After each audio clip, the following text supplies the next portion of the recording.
probably always are thankful today. Always.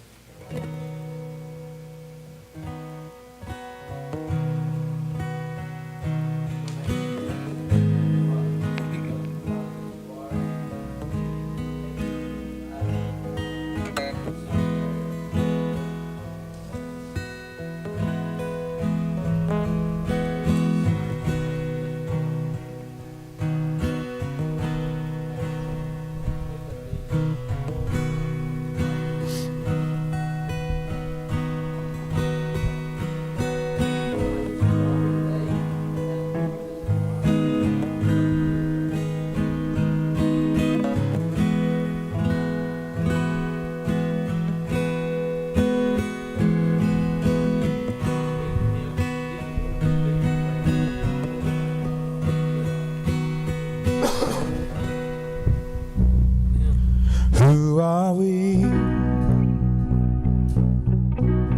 that you would be mindful of us? What do you see? Let's look in our way. We are free in ways that we never should be. Sweet relief from the grips of these chains. Come on, let's sing it out. Here we go. Like hinges straining from the weight, my heart no longer can keep from singing. All that is within me cries, for you alone be glorified, Emmanuel, God with us. My heart sings a brand new song.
man after his own schemes.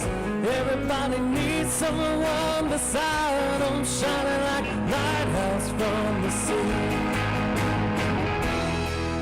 And brother, let me be your shelter and never leave you all alone. And I can be the one you call when you love. And brother, let me be your fortress when the night winds are driving on. And be the one I light the way, bring you home.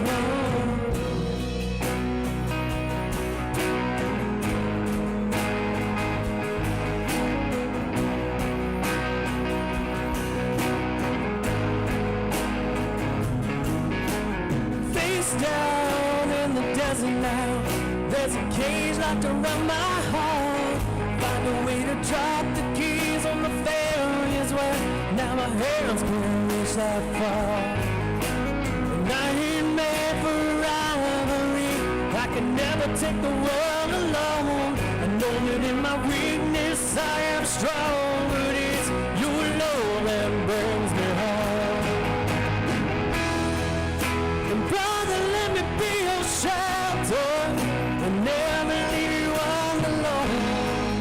And I can be the one you call when you love. And brother, let me be your fortress when the night winds are driving on. And be the one to light the way, bring you home.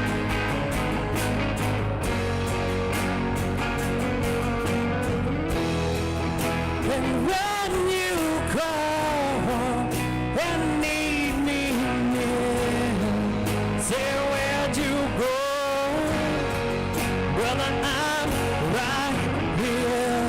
Brother, I'm right here. And on those days when the sky begins to fall, you're the blood of my blood. We can get through it all. And brother, let me be your shelter and never leave you all alone. And I can be the one you call when you know. And brother, let me be your fortress when the night winds are driving on.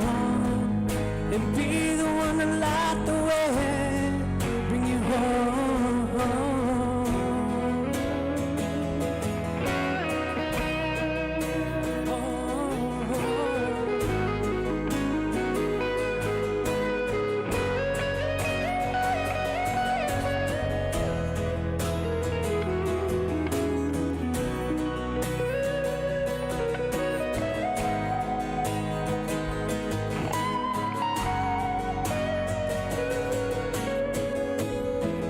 And when you call and need me near, say where'd you go? Brother, I'm right here. And on those days when the sky begins to fall, you're the blood of my blood. We can get through it all. And brother, let me be your shelter, never leave you all alone. And I can be the one you call when you love. And brother, let me be your fortress, the night winds are driving on. And be the one to light the way, bring you home.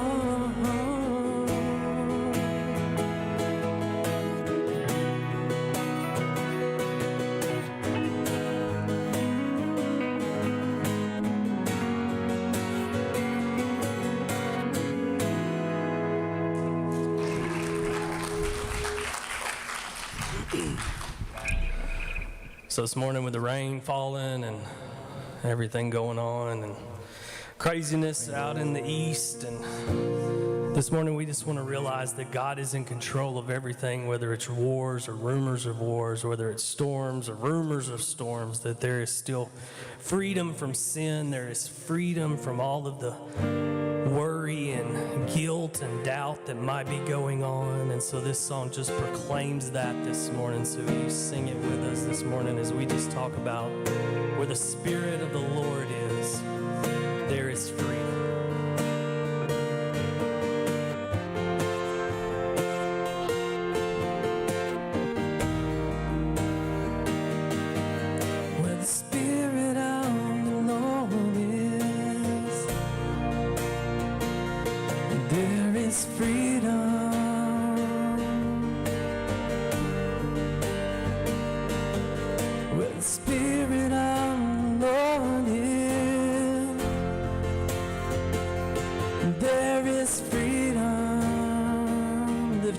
To heaven, there is freedom.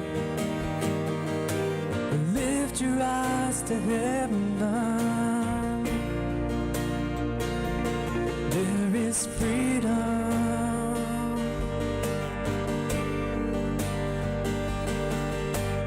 Lift your eyes to heaven.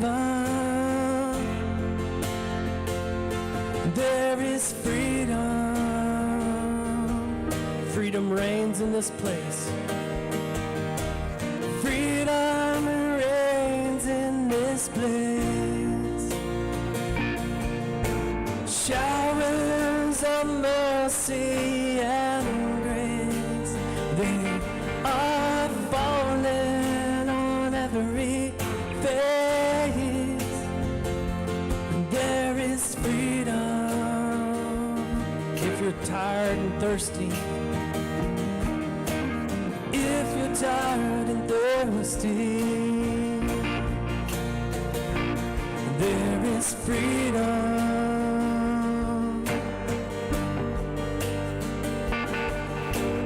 If you're tired and thirsty, there is freedom. Give your all to Jesus, and give your all to Jesus. There is freedom.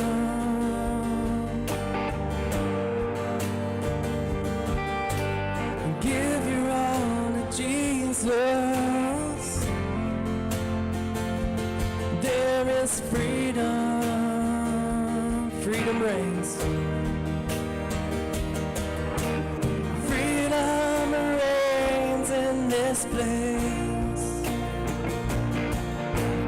Showers of mercy and grace, they are falling on every face. There is freedom. Freedom reigns. Freedom reigns in this place. Showers of mercy and grace, they are falling on every face. There is freedom.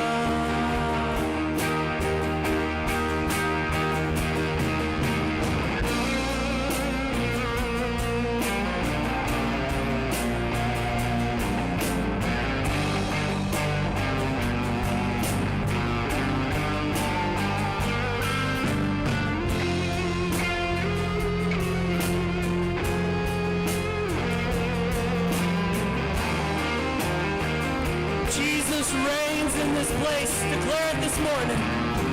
Jesus reigns in this place.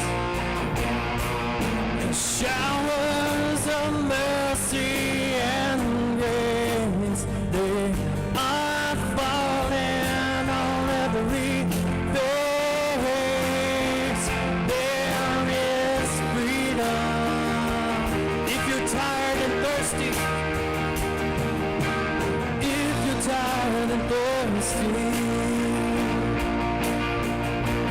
there is freedom.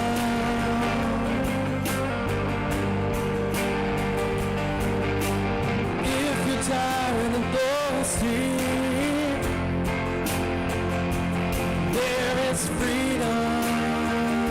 Give your all to Jesus. And give your all to Jesus. There is freedom.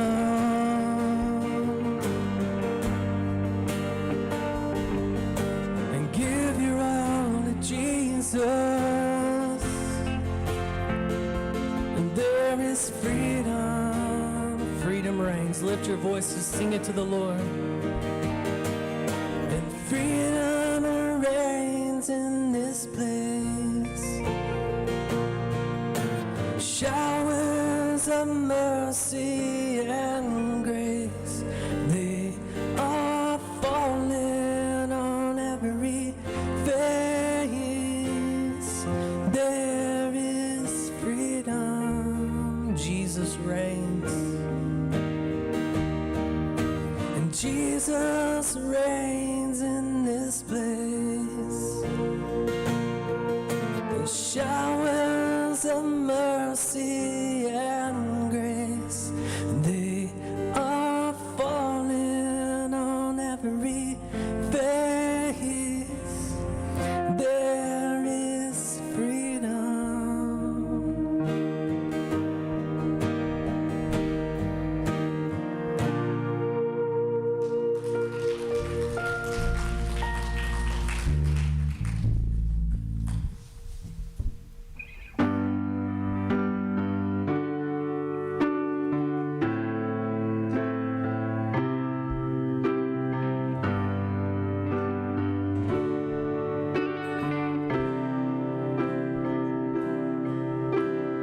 Light of the world, you step down into darkness.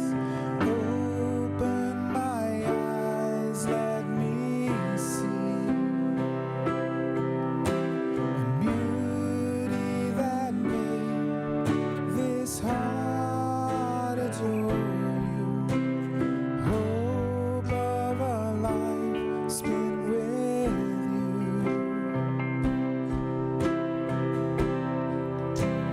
Here I am to worship. Here I am to bow down. Here I am to say that you're my God.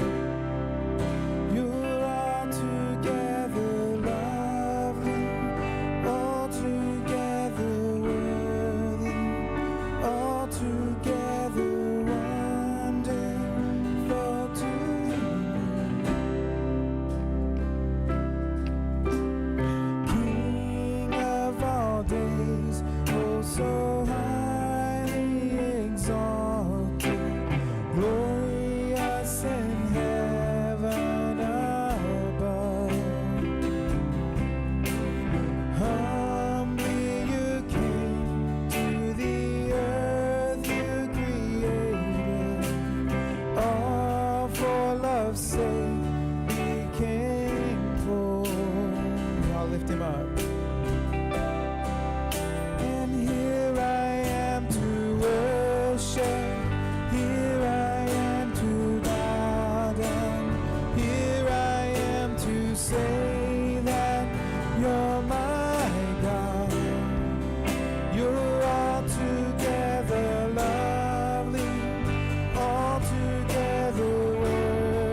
You can lift up a shout to the Lord. Have a seat. Woo!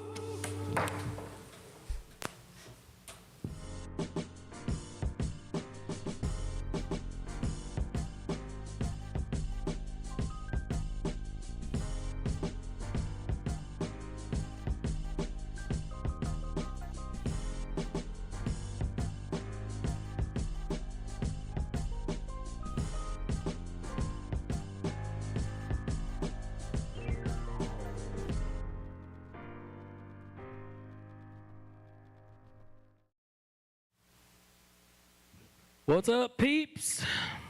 Welcome to New Life. We are so glad you're here to worship with us. Man, you guys sounded phenomenal this morning. Give yourselves a hand. Whew. That was some great worship. Thank you to the worship team. You guys are amazing as always. And I don't know.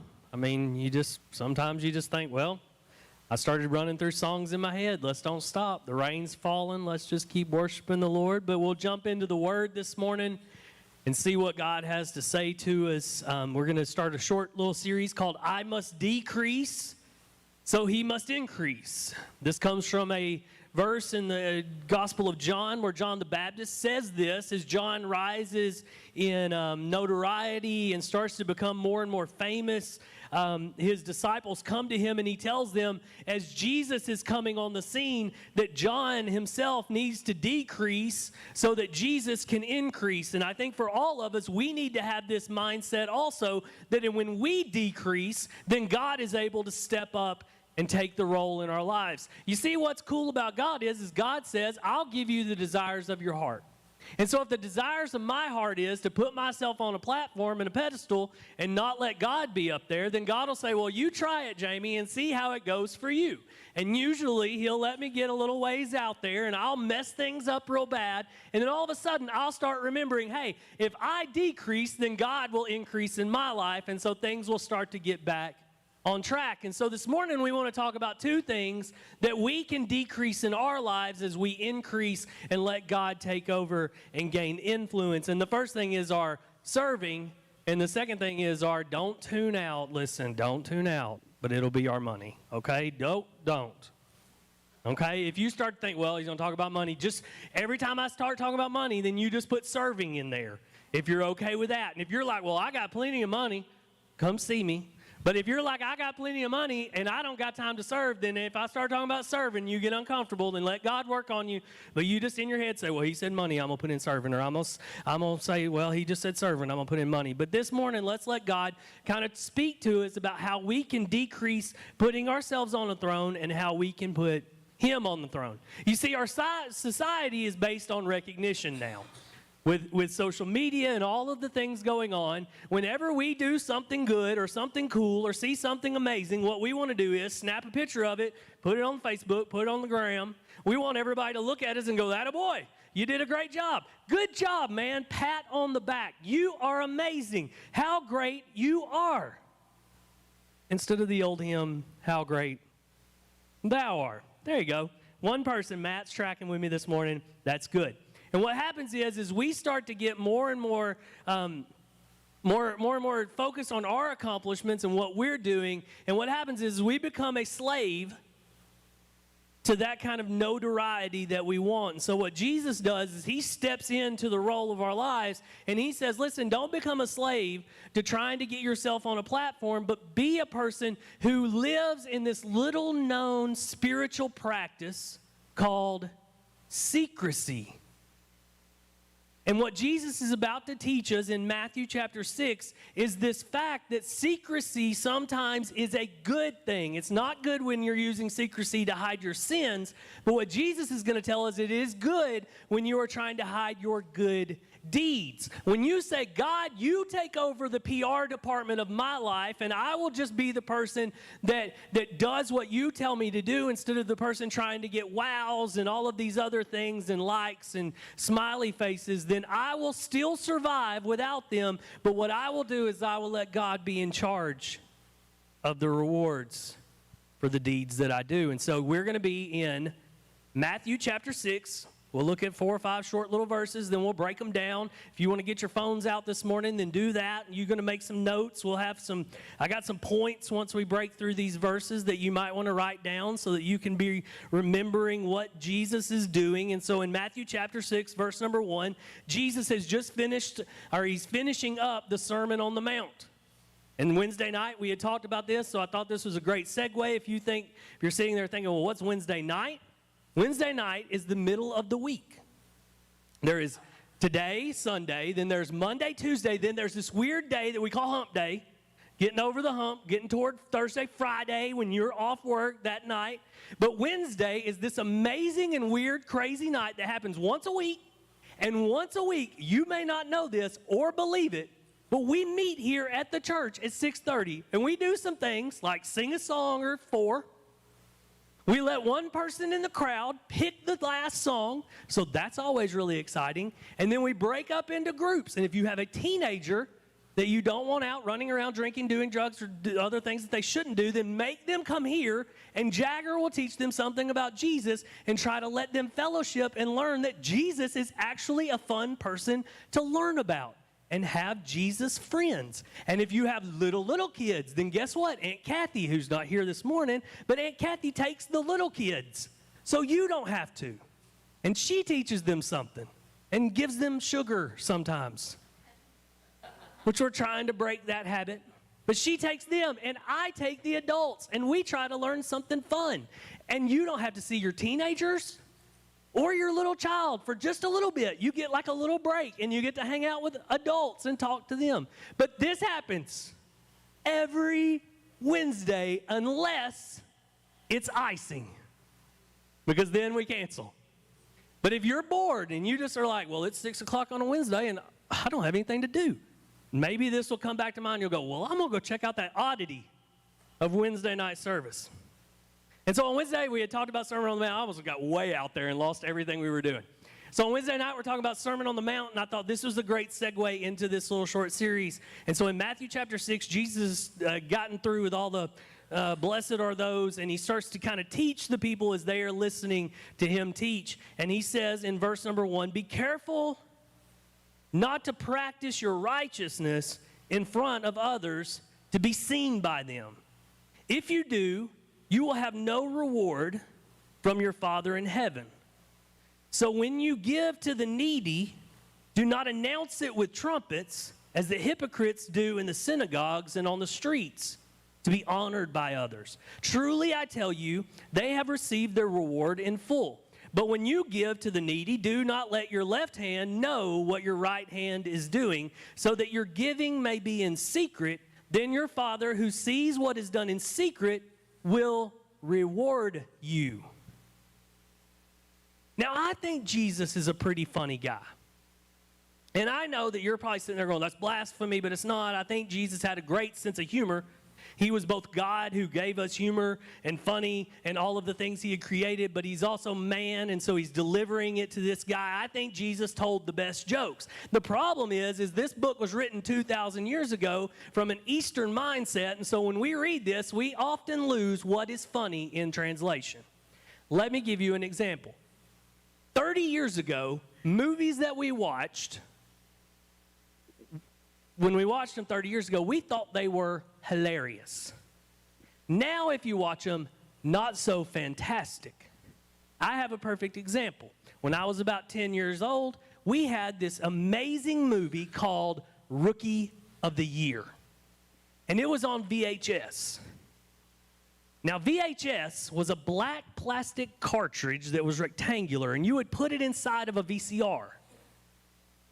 Now, a VCR was this rectangular metal thing that was heavier, and it would play the movie, kind of like a DVD player. Well, a DVD, never mind. Anyway, I watched this movie when I was growing up. At 10 years old, I thought Rookie of the Year was the funniest movie in the world, had the greatest one-liners. A kid was playing baseball. He was terrible. Played right field. He was horrible. But he accidentally stepped on the ball, fell backwards, broke his arm, had to wear a sling, and when they took the cast off, he could throw a ball 100 miles an hour and was drafted as a young teenager by the Chicago Cubs. One-liner that always got me was he threw the ball, it scared somebody, and he told them, my tendons, they're too tight.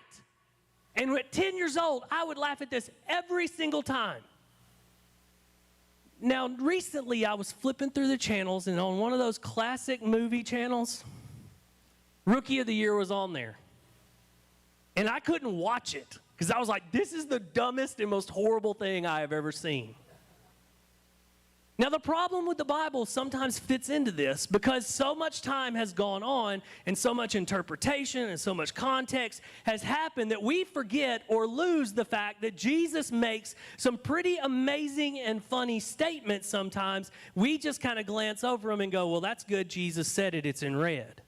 But when Jesus says something like, don't let your left hand know what your right hand is doing, Bible scholar says that would have been LOL.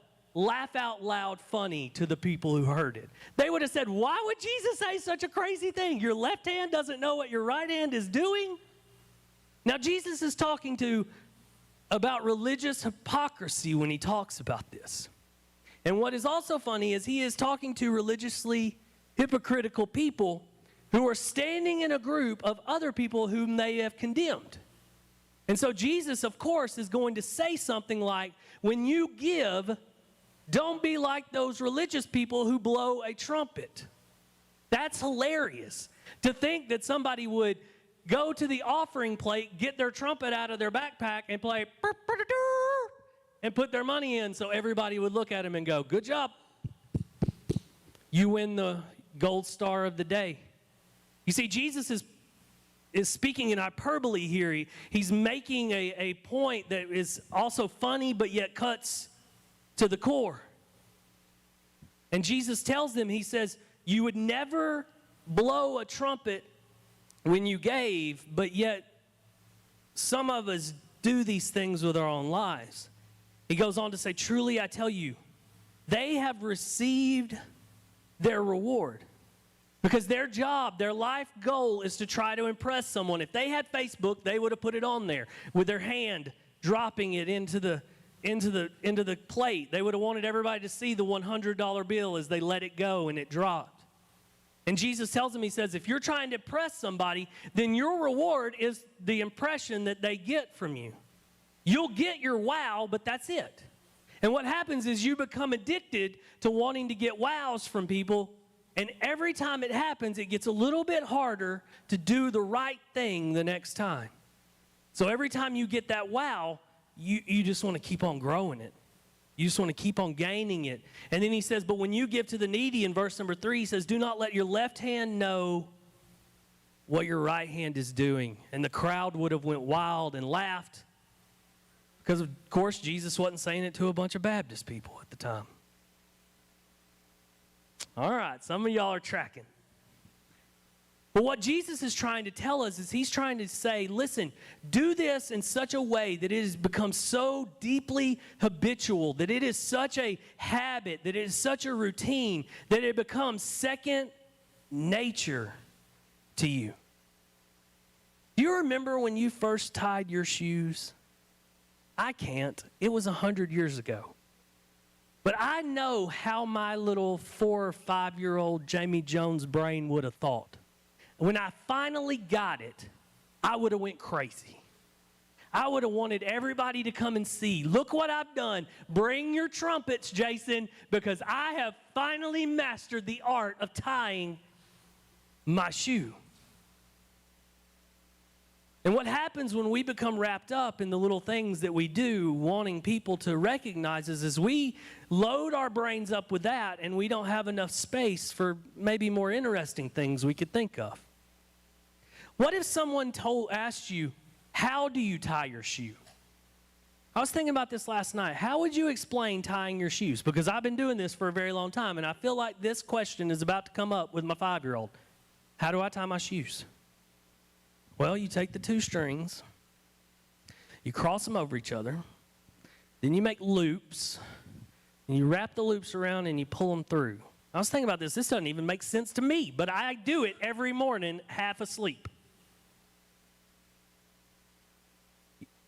How would you explain this to somebody? If someone asked you, how do you tie your shoes, Dad? How do you tie your shoes, Mom? How do you tie your shoes, Aunt, Uncle? Here's a challenge for you. When you get home today, untie your shoes. Then tell your brain and tell your hands. Hands, left hand, I want you to tie this shoe doing what the right hand usually does. And right hand, I want you to do what the left hand usually does. I'm going to tell you, this brain doesn't work that way. I cannot figure out how to tie my shoes with the opposite hands and doing it essentially backwards in my head. It's almost like my left hand doesn't really know what my right hand's doing.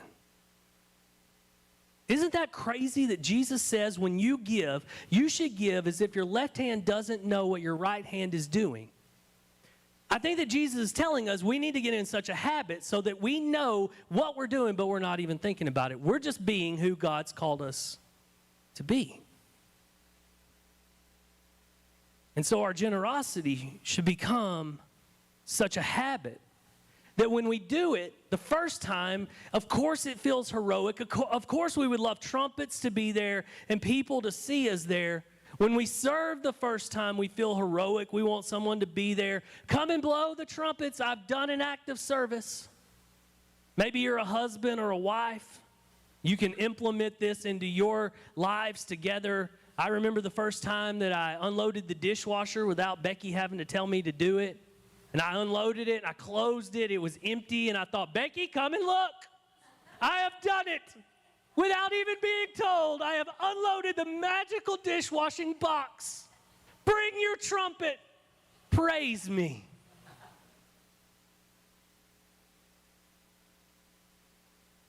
But if we serve without looking for praise, what happens is we start to open our minds to be able to think about other things while we're just going through the habits of life.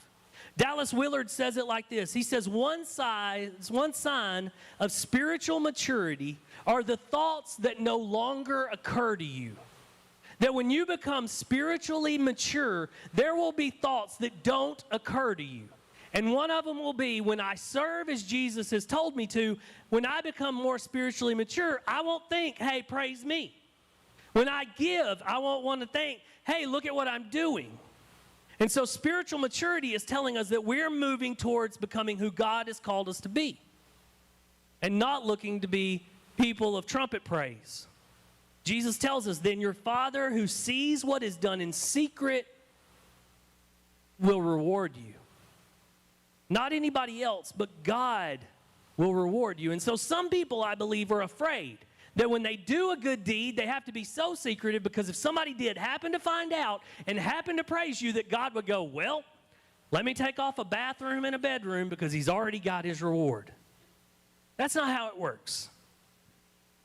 It's not a 2 or 1 for 1 kind of thing. But the reward that you will receive from God will be things like the person you become, the life that you'll lead, the joy of the experience that you have, the faith that you build, the divine care that God steps in and gives you, the difference that you make in people's lives. Martin Luther King said that he always wanted people to have that first mentality of them being first, but he wanted them to be the first in love and the first in generosity. And so the Bible tells us that there are rewards for generosity.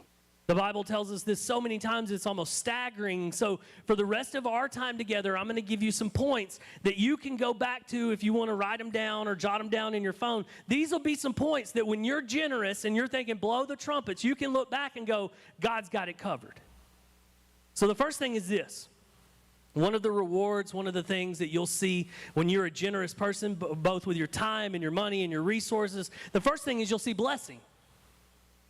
Jesus is on the Sermon on the Mount, and in the first part of the chapter 5, he tells them, it is more blessed to give than to receive. In our modern culture, we believe this is backwards. But Jesus tells us that when we give to those in need, when we give something from us, that what we will receive from God is that good life feeling. Like I have accomplished what God has called me to do. And what happens when we give without receiving is we get this little burst of pleasure in our lives where we feel like, you know what, God, I'm in line with your will. All of a sudden, I feel blessed because I have given something to someone that was in need. And so all of a sudden we find ourselves in this good life feeling where we're happier to give to those than to receive. The second thing is this. We start to get relational connections. For those who are missing out on connecting to somebody relationally, I'm going to tell you, if you will give to that person, then relational connection will happen. We're a society that is always looking to be financially rich, but as a society, we are not looking to be relationally rich. We will take being relationally poor if we can have money in our pockets. And what Paul says in 2 Corinthians 9:14 is he says, and in their prayer to you, their hearts will go to you because of the surpassing grace God has given you. That people will pray for you because you give to them. That they will give their hearts to you because you have given to them. What happens when we give to others is all of a sudden a relationship is built. Not one that says this is a person that will give me a handout, but this is a person who cares about who I am and where I am. You'll end up in new relationships connecting to new people because of your giving. But I'll tell you this, if you're stingy with your time and your money, people's hearts will always be stingy with you. And so when we are generous, we are seeing that God will open up people's hearts to our generosity, and they will be generous with their hearts with us. The second one is this. We sang about it this morning. We find freedom. When I focus on what I want and my desires, I become a slave to what I want and what my desires say I need. And what the writer in Psalms 35:17 says, he says, rescue me from their ravages, my precious life from these lions. The writer is saying, listen, my precious life, rescue my precious life from these lions. And what God is telling us is he is saying you can find freedom from worrying about your life. You can find freedom from all of the things of life, your needs, your wants, or your desires. You can find freedom in generosity to want to love and give to others. I love that phrase, my precious. If you've ever seen, I've never seen the whole movies, but I've seen enough to know what this is, and it struck a chord with me. But in the movie The Lord of the Rings, there's a character named Gollum who covets the ring, and he calls the ring my precious. And the word Gollum is found in the Hebrew in Psalms 139, and it means an unformed body. And that word Gollum caught on with Hebrew folklore, and in the Middle Ages it became a character or a figure that was living in all of these kind of writings, and it meant a grudging, resentful, soulless slave. And so Tolkien took that, and when she wrote about Gollum, maybe from a biblical reference. The ring is desire amplified. It turns into an obsession, and what happens for us is my life, my wealth, my goodness, my time, it all becomes my precious. And what God says is, listen, if you'll give that away, you can gain everything. And when you are able to give away your precious, then what you find is ultimate freedom. The fourth thing is this. We find joy. The Bible says in 1 Chronicles 29:9, he says, the people rejoiced over the offerings, for they had given freely and wholeheartedly to the Lord, and David was filled with joy. How deeply has God wired you for giving? When you give, it releases these hormones in your brain automatically.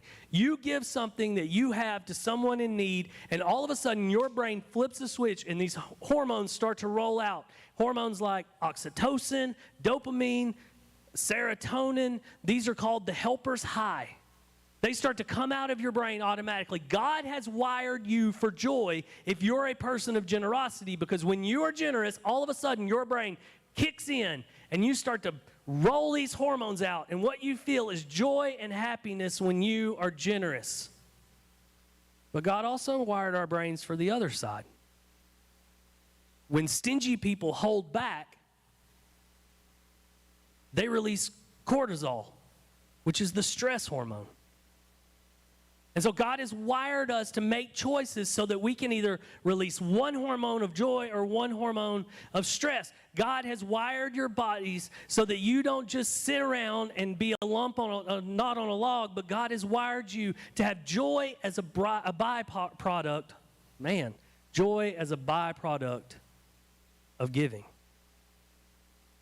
And so the fifth is we find God's delight. Generosity experiences, they bring God's delight. Whoever is kind to the poor lends to the Lord, is what Proverbs 19:7 says, and it goes on to say, and he will reward them for what they have done. Think about this. There was a new guy that came to church today, and he sat down beside you. He was kind of bald, dressed sort of nice, and you thought, man, this guy, I've never seen him before. You ask him his name, and he goes, hey, I'm Jeff Bezos. Jeff Bezos is worth $206.4 billion with a B dollars. And at the end of the service, we talk about if you need to give, the giving box is in the back, or you can jump on the website, or you can get on the app. And when he hears that, he thinks, I'd like to give, but I forgot my wallet. I mean, he's only got $206 billion with a B dollars. And he looks at you, Jimmy Taylor, and he goes, hey, man, you think I could bum a 20? Now, if Bezos asked you for money with all those billions, you would think he's good for it. He's good for it. He can handle a 20. There wouldn't be a problem there. But what happens with us is we think that when God asks us to be generous, we start to think, well, I don't know, God.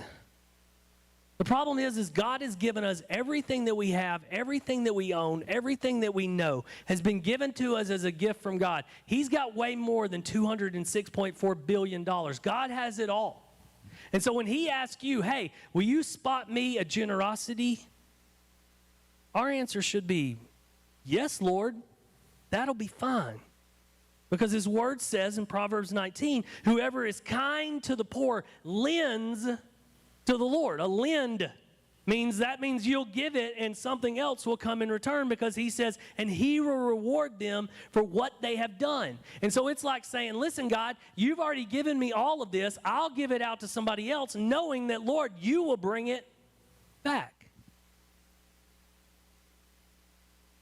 Imagine standing in front of God one day, and he turns to his Mac Pro computer, because that's what Jesus uses, as Apple products, obviously. And he says, listen, my computer says that I owe you a bunch of IOUs. Let's settle up. When we get to heaven, God is going to settle up. The things that we don't receive rewards here on earth for, God is keeping the record when we get to heaven. And he will give us crowns of glory, and what we will be able to do with all the crowns that we receive is to lay them back at Jesus' feet. And so when we are generous, we receive God's delight, because God delights and loves this kind of stuff. God doesn't forget the good stuff that we do. Number 6 is a blessing that goes on to the next generation. Psalms 37:26 says it like this: they are always generous and lend freely. Their children will be a blessing. It doesn't say that their children will be blessed. It says that their children will be a blessing. Now, some people say, well, they'll be a blessing to the blessers, but I think that their children will be a blessing to the rest of the world. Because what we know and what we see most of the time is this: selfish parents raise selfish children, but generous parents raise generous children. What greater thing than for you to know that when you're a generous person, you're paying it forward for your children to continue paying it forward for the rest of the world. Number 7 is we have multiplied impact. In Luke 21, Jesus tells this story, or we see this story. And you've probably heard it a million times, and that's what makes it so great. That's the multiplied impact of it, is the Bible says that Jesus sat across from the place where everybody brought in their offerings. And Jesus watched them. Now, if I saw this, I would have said, Jesus, what happened to the secrecy thing? But the thing is Jesus is concerned about our money, and he also keeps an eye on what we do with it. And so he is watching people who are rich bring their offering and drop it in, and then he says that he saw a widow come, and she dropped in 2 mites, which would have been a couple of cents. It would have been just nothing. But what Jesus does is he calls his disciples over and he says to them, truly I say to you that this poor widow has put in more than all. Now they would have heard this and said, that's not true, Jesus. You must have lost the exchange rate of this currency. 100 mites is worth way more than 2. What Jesus tells to them is this: she gave all that she had. That she didn't give to impress anyone. She didn't give to hire a trumpet guy to come and play a song while she gave. What she did was she gave betting everything on God. And when Jesus saw what she put in there, he wasn't being poetic. He wasn't giving exaggeration. But what he was doing was saying the spiritual dimension that you exist in, your intentions, your character, your choices, all of those things are unseen, but they're real.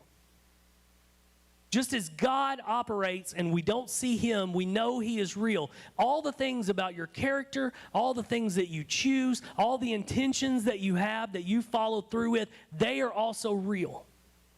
And what happens is if we live by those, then what we do is the things that we do that are generous, God makes them bigger and stronger and greater. He brings a multiplied impact to what we do. This little old widow, I think she was a little old widow, you know, like a meemaw, coming in with her 2 mites. She gave everything she had, not so anybody would know. That was never her intention. But what did we do this morning? I hope that we gained from her example of living. That God has multiplied what this little meemaw did. He has multiplied it so that it's been told thousands upon thousands of times. It's been read millions upon millions of times. This little lady who gave all she had set an example for us. And that's what he can do when you're a generous person. He can multiply your impact. People are still talking about 2 cents even today. The last one is this. You get a new financial partner. This is fantastic. You get a new financial partner when you become a generous person. The Bible says in Luke 6:38, give and it will be given to you, a good measure, pressed down, shaken together, and running over, will be poured out into your lap. For with the measure you use, it will be measured to you. Now, this is the reality of God's involvement in your life that is so powerful that we need to stop and just have a little disclaimer here.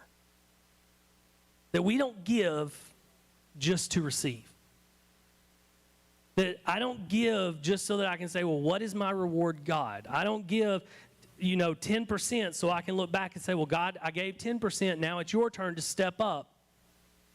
We're not giving just so that we can receive. We're not giving so that we can receive. What we're doing is being faithful to who God has called us to be, because we know that God will be faithful to who he is and who he says that he will be for us. And so, in my experience of generosity, God always steps in. That's why I believe that tithing is so important. Churches don't want to talk about it because it's money and people get all offended and get all worried. But listen, the Bible is very clear that when you give what God has given to you, He will cover and take care of you. The Bible says in Malachi 3:10, you've probably heard this a million times, but God says, bring the whole tithe into the storehouse that there may be food in my house. Test me in this. This is the only part I can find in the Bible where God says, test me.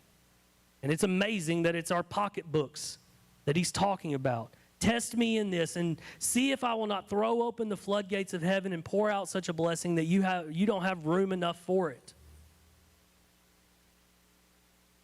And so what we have to do is we have to see that this verse is something God is telling us that is so very vital and so very important. But in my head, it doesn't really work. I was watching this comedian who was not terribly filled with cuss words. It was really weird. It was on, I think it was Friday night. Me and Bo was watching him. Lucy was at Nana's and Pap's, and Becky was working on a paper. And so me and Bo was watching Nate Bargatze. He's from Nashville, and he's funny. He probably does have a lot of bad words, but this one actually didn't, and I was like, this is hilarious. And he started talking about he has a younger daughter. I thought, well, I do too. And he said, I can't help her with her homework anymore. And I thought, I probably shouldn't either. JC sees it and thinks, well, Dad must have helped Lucy on this one because it's jacked up. But he says they're training kids on this new math, and I don't understand it at all. And he said, I can't teach my kid math anymore because I don't understand the new way. And I started thinking about that. I thought, man, that's kind of how we are with God. Like, God has this whole other kind of math that He is doing in our lives, and we don't really understand it until we start stepping out, becoming generous, and being faithful. Because God is asking us to do something that is counterintuitive to our culture. He says the old math tells us this: if I have $100 and I give away 10, then I have $90. I'm out $10. What God says is this: if you give me 10%, I will take care of all of it. That it is better for you to have 90% of your wealth and your time and your resources and your generosity to give. It's better for you to have 90% of it that I'm covering than for you to have 100% of it that He's just saying, you want it, you take it. I don't understand that math, but that's where faith comes in. That's why God is a new financial advisor for me and for you. There's been churches out there who have started this new kind of tithing where people who have never tithed before, they tell them, come to the church, you give 10%, we'll put it in a special little account, and we'll hold on to it for 3 months. And if you get through those 3 months and you say, listen, I have totally messed up, this was a terrible decision, I am super duper poor, I can't make my bills, then you come to them, you tell them, and they will give you back your money, no questions asked. And in doing this over and over and over and over, they've had no one come back and say, I need my money back. Because God's word is true. And that if we will be generous with the Lord, and that if we will step into being more mature with our finances, then what God says is, listen, I will get you through what you're going through. But the challenge is for me is to trust God. To trust God with my finances. To give Him 10%. For Him to be able to work with and multiply and do what He says He needs to do. And so this morning, it kind of seems like a no-brainer. Like I should be generous with my time. It kind of seems like a no-brainer. Like I should be generous with my money. But what happens is we get so wrapped up in the world. I get so wrapped up in myself. This is one reason why if you're on Facebook and you try to friend me, and it's been a year or two, it's because I haven't been on Facebook in a really long time. Becky will tell me, hey, get on Facebook. Somebody wrote something nice about you. You need to put a thank you. And I'm like, I can't. Because there's always that feeling of I need to put myself on a pedestal. And what God is telling us is we need to decrease so that He can increase. That if we're not looking for the wows of the world, we can receive the wows of God anytime when He's ready to give them. And so this morning, you might be sitting there going, you know what? I'm raising some kids. And the example I set has been to be stingy, and I don't want my kids to learn that way. This morning, you may be sitting there going, you know what? God, I have been so stingy with not my money, but I've been so stingy with my time. That I have not been relationally rich with the people who are around me because I have been unwilling to give them any time, any love, any compassion. And this morning, the time of response is for you to think, God, where is it that I am not being generous to the standard that you would have me? Because after hearing this and after learning on this and after writing this, there's been some things in my own head that popped up and I've gone, man, I got to do a better job. There's some things in my head that I'm thinking, man, I need to decrease me so that God can increase in my life. And so here in just this short little time, we want to give you a chance to respond. What is it that you need to decrease so that God can increase? Maybe it's not cutting out social media altogether, but maybe it's just saying, you know what? When I do something for God, I'm just going to let it be between me and Him.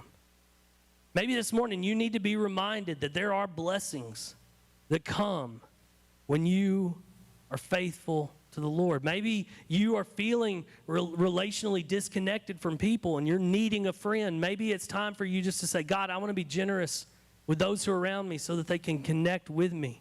Maybe this morning you feel locked in and you're feeling like a slave to the world, to society, that you feel like I've got to post something bigger and better every time so that someone wows or someone thanks me. But now it's time for you to say, you know what, Lord, I want to let go of my precious and I want to look toward who you've called me to be. Maybe this morning you're thinking, you know what, I don't have a lot of joy. That the hormones in my head that have been firing off has been the hormones of stress because I have not been a generous person. And all of a sudden you want to take this I want to take this step, Lord, to be a person who just starts to feel these hormones that you give me the helper's high, Lord, that you have wired me to be who you've called me to be. Maybe this morning you want to see what God's delight is in you. That you want to take the things that He's given you and you want to loan them out, knowing that He'll reward you for what you've done. Maybe this morning you want to be a blessing on the next generation. Maybe you want to be a blessing to somebody that God can multiply and have an impact on. Maybe your gift that you give as a generous person is so very small to you, but it's so huge in the impact of what it does to the world and those to come. Maybe you need a financial partner that is new. Maybe this morning you want to say, God, it's time for me to get my finances in order. And Lord, I need to start by being faithful to who you are. And we have people around here who can talk with you about your finances. We have people who can talk with you about making a budget. We can have people who can talk to you about getting out of debt and starting to get into who God's wanted you to be. But maybe this morning there's some of you sitting around here going, you know what, God, I need a new financial partner. Because my partner is me and I have been doing a terrible job. Then just in this little quiet moment, we want to give you the opportunity to respond. That maybe you would like to be a little more generous. That maybe you would like to decrease so that God can increase. So if you'll stand this morning, I want to pray for you, give you a chance to maybe answer the call of the Lord if He's speaking to you today. And then we'll get out of here, every head bowed and every eye closed this morning.